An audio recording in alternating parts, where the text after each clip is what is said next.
Students, आज हम discuss करेंगे क्लास +1 का चैप्टर 3 ट्रिग्नोमेट्रिक फंक्शंस। सबसे पहले हम डिस्कस करेंगे ट्रिग्नोमेट्रिक रेशियोज़ के बारे में। ठीक है, ट्रिग्नोमेट्रिक रेशियोज़। तो ट्रिग्नोमेट्रिक रेशियोज़ क्या होती हैं? Let us suppose that there is angle theta. ठीक है, तो सबसे पहले रेशियो होती है sine theta, cos theta, tan theta, cot theta, secant theta and cosecant theta. ठीक है, कोसिकेंट थीटा। अब हमें पता है कि साइन थीटा की वैल्यू होती है, सॉरी टैन थीटा की वैल्यू होती है sine theta upon cos theta. जो कॉट थीटा होता है वो होता है टैन थीटा का इन्वर्स, तो इसकी वैल्यू बन जाती है cos theta upon sine theta. ठीक है, अब मान लीजिए ये कोई भी एंगल थीटा है, ये बेस है, ये परपेंडिकुलर है और ये हाइपोटेन्यूज है। ठीक है, तो साइन थीटा की वैल्यू क्या होगी? साइन थीटा की वैल्यू होगी, इसके लिए सबसे पहले जो होता है वो एक मैं आपको शॉर्ट ट्रिक बताऊंगी याद करने के लिए। तो शॉर्ट ट्रिक ये है, some people have curly black hairs to present beauty। ठीक है, तो S for sine theta, P for perpendicular and H for hypotenuse. ठीक है, तो साइन थीटा क्या आ जाएगा? Perpendicular upon hypotenuse. ठीक है, कॉस थीटा क्या होगा? Base, curly for C for cos, B for base and H for hypotenuse. तो बेस अपॉन हाइपोटेन्यूज।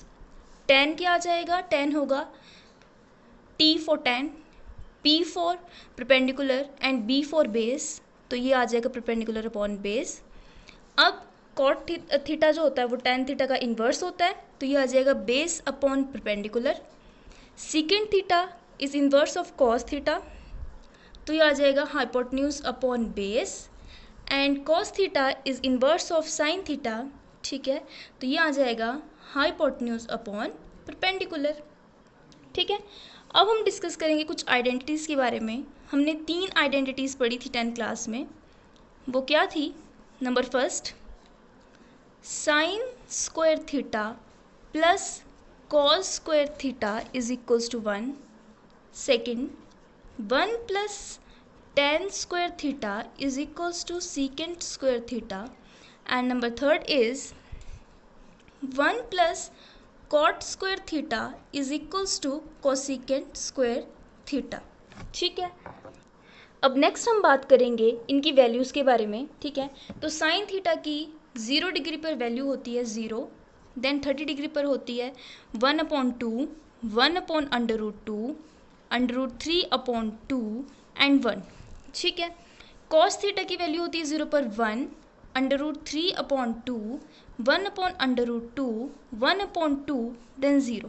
ठीक है, ये कॉस थीटा जो है वो इसका इन्वर्स चलता है। ठीक है, as we know that tan theta is inverse of is equals to sine theta plus upon cos theta. ठीक है, तो 0 अपॉन एनी नंबर, ठीक है, any non zero number is always equals to 0। ठीक है, 0 upon any non zero number is always equals to 0। ठीक है, उसके बाद बात करते हैं 1/2, √3/2, तो इसकी वैल्यू क्या आ जाएगी? 1/√3, देन 45 डिग्री पर आ जाएगी 1, देन 60 डिग्री पर आ जाएगी √3 and then 1 upon any non zero number upon 0। ठीक है, any non zero number upon 0 is always equals to infinity, और हम बोल सकते हैं नॉट डिफाइंड। ठीक है, क्या बोल सकते हैं हम? Not defined. ठीक है, ये डिफाइंड नहीं होता है, इन्फिनिटी होता है। ठीक है, तो यहाँ पे क्या है? 1/0 यानी कि नॉन ज़ीरो नंबर अपॉन 0, तो क्या आ जाएगा? ये इन्फिनिटी। ठीक है, उसके बाद आ जाता है tan theta, sorry cot theta. Cot theta जो होता है वो tan थीटा का क्या होता है? इन्वर्स होता है, यानी कि क्या आ जाएगा? 1/0 फिर से वही चीज़ आ जाएगी 1/0, तो ये कितना आ जाएगा इन्फिनिटी, यहाँ पे आ जाएगा √3, देन 1 60 डिग्री पर आ जाएगी 1/√3 एंड अब infinity upon 1/∞ is equals to 0, ठीक है। 1/∞ इज ऑलवेज इक्वल्स टू 0, ठीक है। तो ये 1/∞ कितना आ गया 0। उसके बाद सीकेंड थीटा की वैल्यू, सीकेंड थीटा जो होता है वो कॉस थीटा का इन्वर्स होता है, ठीक है। तो सीकेंड थीटा जो होगा वो 0 डिग्री पर कितना हो जाएगा 1, then 2/√3, then √2, then 2 and then infinity. Infinity क्यों? क्योंकि यहाँ पे क्या है 0 है 90 डिग्री पर कॉस थीटा की वैल्यू, ठीक है। और एनी ज़ीरो नंबर अपॉन 0 जो होता है वो क्या होता है इन्फिनिटी के इक्वल होता है। अब हम बात करेंगे कोसिकेंड थीटा की। कोसिकेंड थीटा भी same as it is infinity आ जाएगा, ठीक है। उसके बाद कितना आ जाएगा 2, क्योंकि ये साइन इन्वर्स का क्या होता है, साइन का क्या होता है इन्वर्स होता है, ठीक है। उसके बाद क्या आ जाएगी इस पर 45 डिग्री की वैल्यू √2, 2/√3 एंड देन 1, ठीक है। ये तो बात हुई वैल्यूज़ के बारे में। अब नेक्स्ट हम डिस्कस करेंगे एंगल मेजर के बारे में, ठीक है। एंगल मेजर कैसे करते हैं, ठीक है। मान लीजिए ये कोई भी एंगल है, ये एंगल है कोई भी, अगर एंगल एंटी क्लॉकवाइज है, ठीक है। अगर एंगल एंटी क्लॉकवाइज है तो उसको हम लेंगे पॉजिटिव में, यानी कि पॉजिटिव एंगल। मान लो अगर ये एंगल 30 डिग्री तो ये आएगा +30 डिग्री। अगर यही एंगल हम लेंगे एंटी क्लॉकवाइज, ठीक है, तो इसकी वैल्यू आएगी -30 डिग्री, ठीक है। जैसे कि ये क्वाड्रेंट है, अगर हम इस क्वाड्रेंट में एंटी क्लॉकवाइज चलते हैं, ठीक है, कैसे चलते हैं एंटी क्लॉकवाइज, तो क्या वैल्यूज़ आएगी पॉजिटिव वैल्यूज़ आएगी। जैसे इसकी वैल्यू क्या होती है 0, 90 डिग्री, 180 डिग्री एंड 270 डिग्री, और यहाँ पे क्या पहुँच जाती है 360 डिग्री, ठीक है।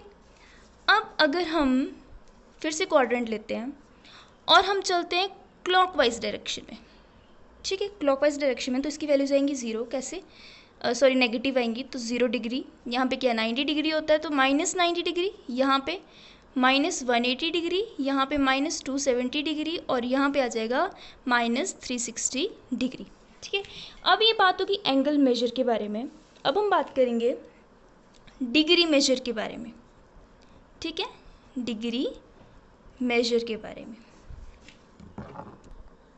मान लेते हैं कि ये 2 पॉइंट्स है, ये पॉइंट O है और ये पॉइंट A, ठीक है। अब A पॉइंट जो है वो रोटेट कर रहा है, ठीक है, रोटेट करता करता वो अपनी पोजीशन पर वापस आ रहा है, ठीक है, यानी कि ये चल रहा है एंटी क्लॉकवाइज यहाँ से और अपनी ही पोजीशन पे वापस आ रहा है, ठीक है। 0 से इसने शुरू किया तो कौन से एंगल पे पहुँच गया 360 डिग्री पर पहुँच गया ये, ठीक है, वहीं पे पहुँच गया, ठीक है। तो 1 कंप्लीट रेवोल्यूशन किसकी इक्वल होगी 360 डिग्री की इक्वल होगी, ठीक है। 1 complete revolution is equals to 360 degree, ठीक है। तो हम क्या ये बोल सकते कि 1 degree is equals to rotation of 1/60th of revolution, ठीक है, ये हम बोल सकते हैं, ठीक है। 360 रोटेशंस ले रहा है ये, ठीक है। अब हम बात करते हैं 1 डिग्री, 1 डिग्री के अंदर की बात करते हैं। मान लीजिए एक 1 डिग्री है, ठीक है। अब बोला गया कि 1 डिग्री के अंदर जो है वो 60 रोटेशंस होती हैं। कितनी रोटेशंस होती हैं 60 रोटेशंस होती हैं, यानी कि 1 degree is equals to 60 minutes, ठीक है। अब मिनट्स को किससे हम डिनोट करते हैं, हम करते हैं डैश से, तो कितना आ जाएगा 60 डैश, ठीक है।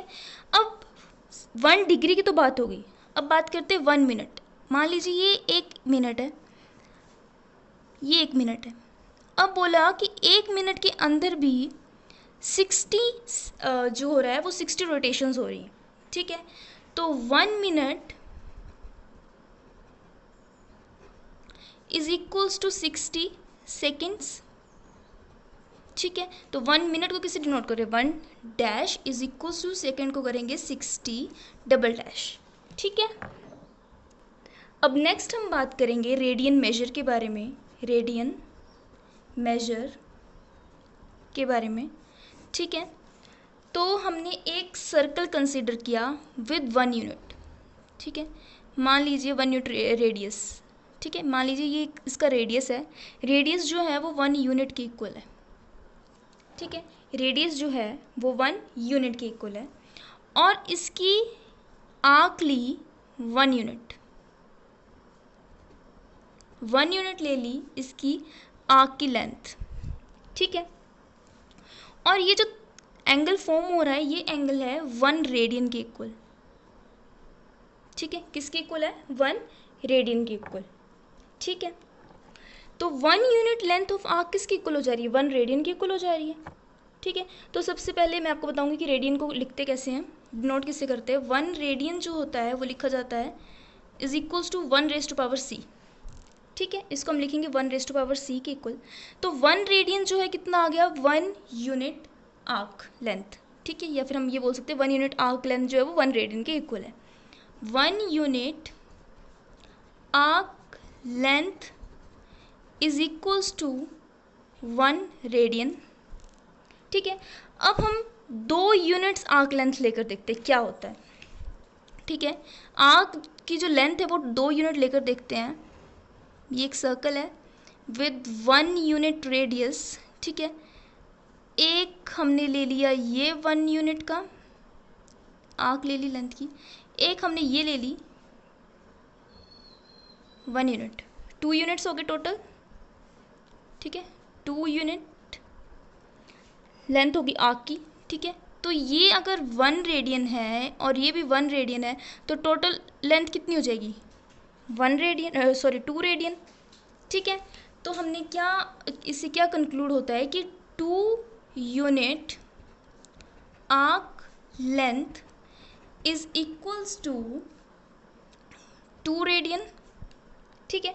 अब ऐसे करते करते पूरा कितना, एक कंप्लीट रेवोल्यूशन बन जाएगा, ठीक है। एक कंप्लीट रेवोल्यूशन बन जाएगा, ऐसे हम चलेंगे, ऐसे ऐसे एक कंप्लीट रेवोल्यूशन बन गया, ठीक है। कंप्लीट रेवोल्यूशन, तो एक रेवोल्यूशन किसके इक्वल हो जाएगा? सरकमफ्रेंस ऑफ सर्कल के इक्वल नहीं हो जाएगा क्योंकि सर्कल है, ठीक है। तो 1 complete revolution is equals to circumference of circle, ठीक है। सरकमफ्रेंस ऑफ सर्कल, तो सरकमफ्रेंस ऑफ सर्कल कितना होता है? 2πr, और r हमारे पास कितना है? 1 यूनिट। तो 2π यूनिट आर्क लेंथ किसकी इक्वल हो जाएगी? इज इक्वल्स टू 2π रेडियन, ठीक है। किसकी इक्वल हो जाएगी? 2π रेडियन के इक्वल। सो हमने यहाँ से क्या कंक्लूड कर दिया कि 1 complete revolution is equals to 360 degree, ये तो हमें पता ही है 360 डिग्री की इक्वल होती है, और हमने पीछे क्या प्रूव कर दिया कि ये किसकी इक्वल होती है? 2π रेडियन की इक्वल, ठीक है। अब हम एक सर्कल कंसीडर करेंगे, ठीक है। हमने एक सर्कल कंसीडर किया with radius r and with arc length, arc की जो लेंथ है वो हमने मानी l and theta, and angle भी थीटा, जो हमने इसका एंगल माना वो माना थीटा।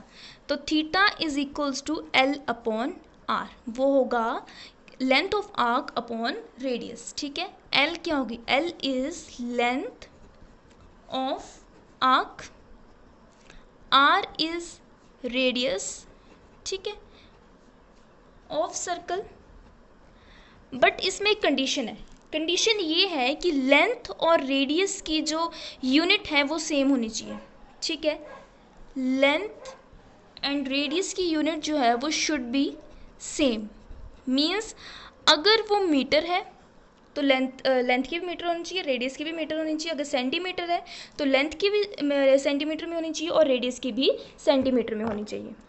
हमने ऊपर एक चीज़ प्रूव की कि 1 complete revolution is equals to 360 degree, ठीक है, इज इक्वल्स टू 2π रेडियन, ठीक है।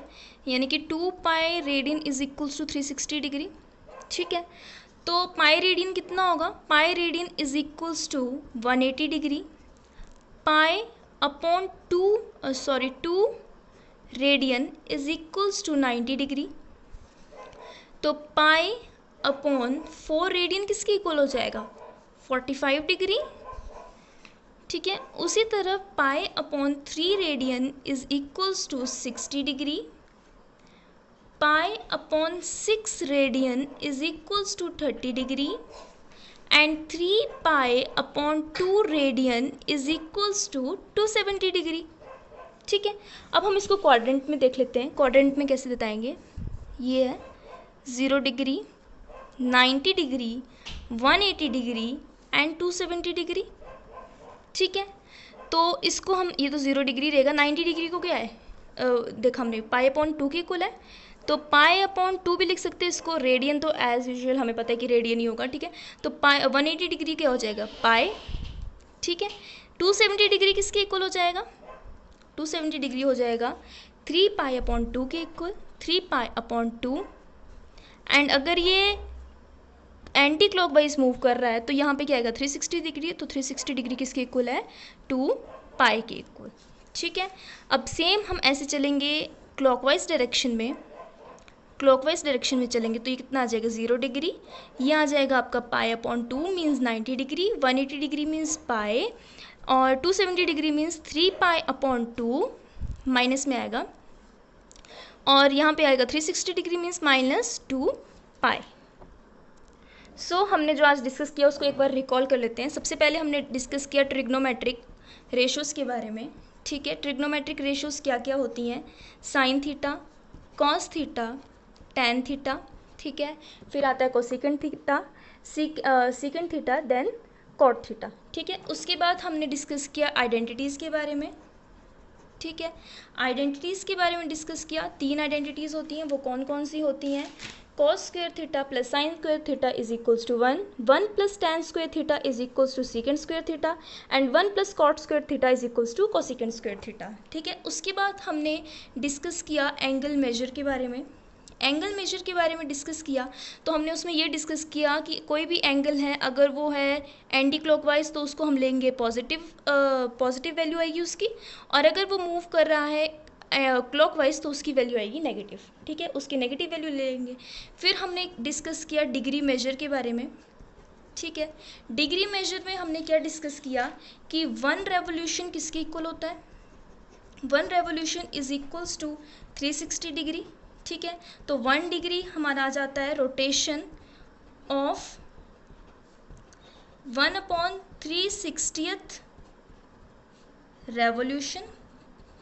ठीक है, उसके बाद हमने डिस्कस किया कि 1 डिग्री के अंदर कितने होते हैं, 60 रोटेशंस होती हैं, तो वो किसके इक्वल आ जाता है, 1 degree is equals to 60 minutes. ठीक है, मिनट को हम डिनोट करते हैं डैश से। अब उसके अंदर भी 60 रोटेशंस होती हैं तो वो कितना आ जाता है, 1 minute is equals to 60 seconds. 60 seconds को हम डिनोट करते हैं हम डबल डैश से। ठीक है, उसके बाद हमने की बात रेडियन मेजर की। ठीक है, रेडियन मेजर की बात की। रेडियन मेजर में हमने डिस्कस किया कि जो 1 रेडियन है उसको हम सबसे पहले डिनोट जो करते हैं वो करते हैं 1⁻c से। ठीक है, और फिर हमने ये कंक्लूजन निकाला कि 1 यूनिट लेंथ ऑफ आर्क जो है वो कितनी हो जाएगी, किसके इक्वल होती है, वो होती है 1 रेडियन के equal. 2 unit length of arc जो होती है वो 2 रेडियन के इक्वल होते हैं, और ऐसे करते करते एक सर्कल बन जाता है। तो कंप्लीट रेवोल्यूशन जो होती है, कंप्लीट रेवोल्यूशन जो होती है वो कितनी हो जाती है, वो किसकी इक्वल होती है, 360 डिग्री। ठीक है, 360 डिग्री की इक्वल होती है, यानी कि ठीक है, तो 2 पाई यूनिट किसकी इक्वल आ जाएगा, 2 पाई यूनिट ऑफ लेंथ किसकी इक्वल बताई थी हमने, of arc is equals to 2 pi radian. ठीक है, तो कंप्लीट रेवोल्यूशन जो होगी 360 डिग्री की इक्वल है, तो वो किसकी इक्वल आ जाएगी, ऐसे 2 पाई रेडियन की इक्वल आ जाएगी। ठीक है, और हमने एक और चीज़ डिस्कस की थी कि जो थीटा है वो होता है angle length of arc upon radius, और जो लेंथ ऑफ आर्क है और रेडियस की वैल्यू है जो यूनिट है वो सेम होनी चाहिए। ठीक है, उसके बाद हमने डिस्कस की थी वैल्यूज़ के बारे में। ठीक है, कि हमने वैल्यूज़ निकाली थी जो 2 पाई की वैल्यू निकाली थी, पाई की निकाली थी, पाई अपॉन 2 की निकाली थी, ठीक है। हमने उसको देखा था कि वो क्वाड्रेंट में हम कैसे उसको देखते हैं और कैसे उसको सॉल्व करते हैं, ठीक है। तो आज के लिए बस इतना ही। वीडियो अगर अच्छी लगी होगी तो लाइक करना, शेयर करना और कमेंट करना। Thank you.